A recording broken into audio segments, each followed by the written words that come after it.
Hey everybody, this is Robert from Game Room Live, and I'm here today to do an introduction to a new series of videos that we'll be doing on the channel, and also to introduce you to an old friend of mine. Here he is. This is 2XL, and he is a robot.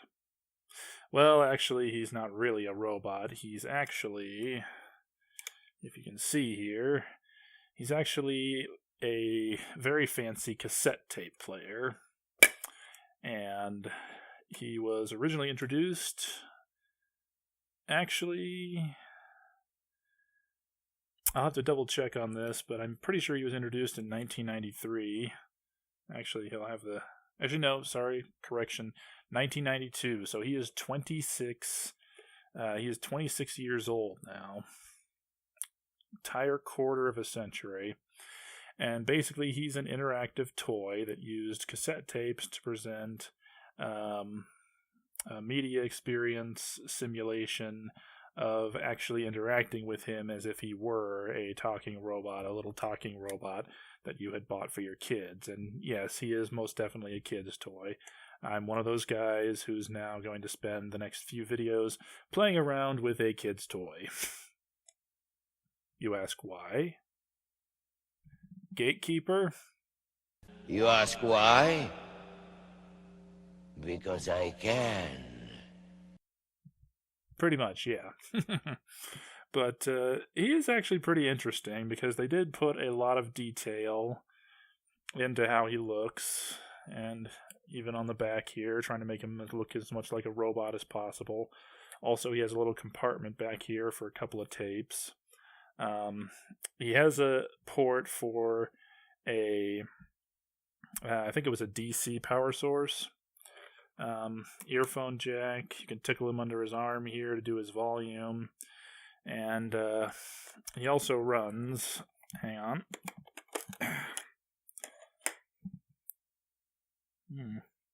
There's some corrosion in here I gotta clean out. He runs on 4D batteries. Yes, that's right, 4D batteries for what is essentially a fancy cassette tape recorder. I mean, that still blows my mind.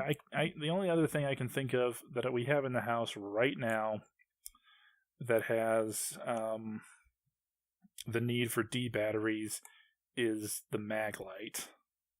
Go figure. But anyway, a bit more about 2XL. He was created by a guy named Dr. Martin Freeman, who had been creating interactive toys for quite a long time, actually. Freeman actually created the original version of 2XL, which was released in the late 70s and ran on 8-track tapes. And I'm not even going to get into what 8-track tapes are, because I don't think I have yet explained exactly what cassette tapes are. So if you're watching this and you don't know what a cassette tape is, it is something like this. It is a plastic case that has a reel inside, a small reel of magnetic tape that audio information was recorded on. And it used to be back in the olden dinosaur days, many, many moons ago, before MP3 players and iTunes and all that good stuff. The two best ways to listen to your music, well, three really, were on the radio, on your mixtapes, or on a CD. And the interesting thing about these tapes, and 2XL in general, is how they used the cassette tapes to achieve the interactivity. See, cassette tapes like this, the little magnetic strip, if you can see that here, and it's not going crazy with the focus, the little magnetic strip usually had enough space for 4 audio tracks. And usually on cassette tapes, they would run 2 tracks on the reel, with the reel direction going this way, 2 stereo tracks, and 2 stereo tracks going the other way. Well, what they did with these 2XL cassette tapes is Freeman figured out how to do it so that they would record all 4 mono tracks, all record them in the same direction. And then on the front of 2XL here, you probably noticed the buttons here. The buttons would switch between the 4 audio tracks. Now, this, of course, meant that you could only have a tape that was about half an hour long, give or take. But it was still a pretty impressive technical achievement for the early to mid-90s. And it was, of course, 2XL was marketed as an educational toy, more or less, which is why most of the tapes were stuff like this. The tape I showed you earlier, World of 2XL, was essentially the demo mode. Just to demonstrate the 2XL's interactive capabilities, but you'd have tapes like this, Monsters, Myths, and Dinosaurs, Voyage to Outer Space. I know this one's horribly outdated because it, of course, refers to Pluto as a planet.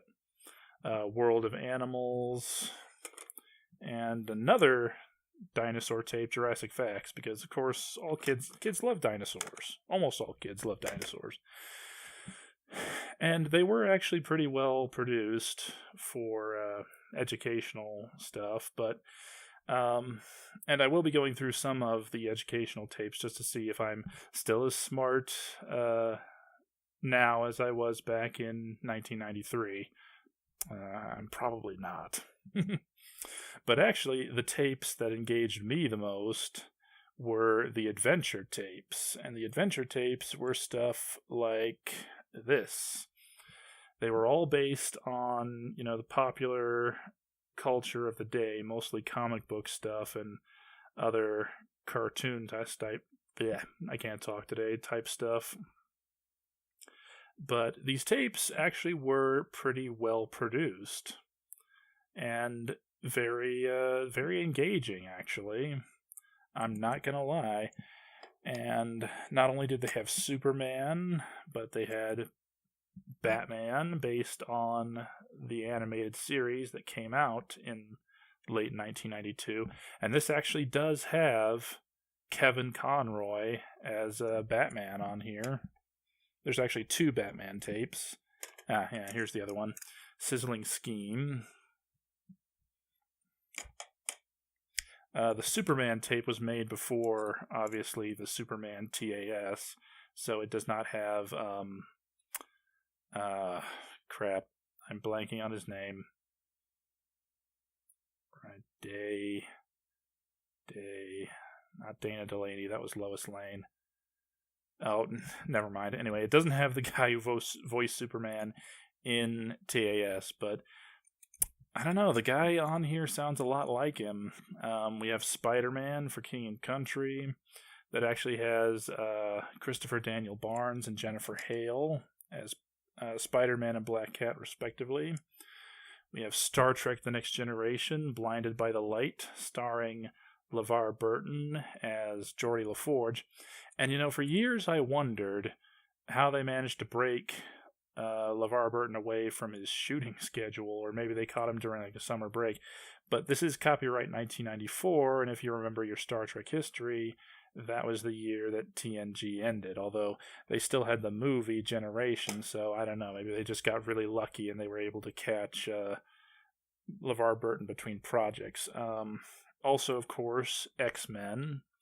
And this was probably one of the most expensive tapes to produce, because this has pretty much the entire cast of the X-Men animated series in it, with, I think, the exception, at least, of Jean Grey. Why she's in this, I don't know. Maybe they could only afford a certain number of actors, and she ended up on the chopping block. As I don't really recall the X-Men TAS that well. I was pretty much a Batman kid, more or less, but as I recall, I think Jean Grey was kind of useless in the TAS. I don't know, I might be remembering something else, but and of course, last but not least, we have chaos in Jurassic Park, because Jurassic Park was huge back when it came out in 1993. And in point of fact, I am recording this video on June 10th, which is the day before June 11th, of course, which is 25 years to the day that Jurassic Park was released in theaters. I know, right? 25 years. Wow. I was 6.5 years old when that movie came out. This tape, though, I would say probably actually has the lowest production value of any of these 2XL tapes because, of course, it doesn't have any actors from the movie. That would have been way too expensive, I would wager. You have to hear it, though, because the actors are doing their darndest to do impressions of the actors from the film. You know, you've got one guy who's trying desperately to sound like Sam Neill, another guy trying to sound desperately like Jeff Goldblum, you know. And now are we gonna have dinosaurs on your dinosaur tour? Hello? Hello? Is this thing on? Yes? You know, something like that. I can't do a Jeff Goldblum impression to save my life, honestly. Oh, and that reminds me about the Batman tape. The one Batman tape I mentioned actually both of them do, has Kevin Conroy as Batman, but he's the only actor they got. Now, they do have some Batman villains in there, of course, because Batman needs a villain, but the actor they got to play Joker, this isn't really a spoiler, by the way, but the actor they got to play Joker...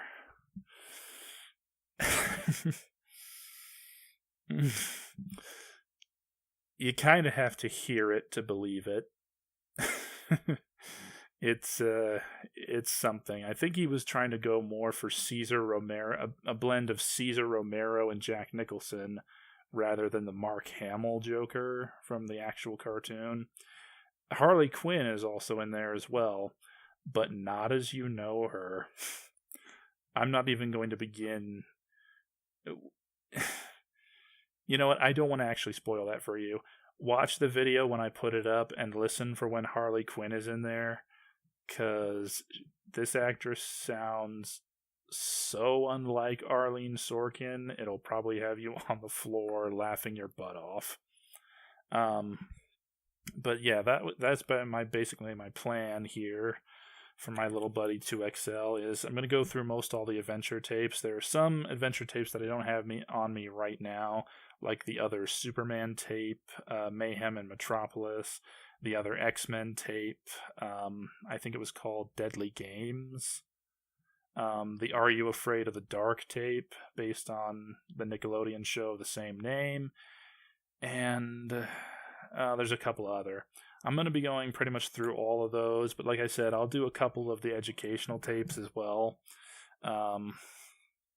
just for the sheer laughs of it. But yeah, hopefully this will produce some interesting content, and you'll be able to enjoy 2XL the way I have enjoyed him ever since I was a kid, and we can let our imaginations take flight together, as syrupy as that sounds. So yeah, I've rambled on long enough, and I'll see you in our next videos. This is Robert from Game Room Live signing off. Bye.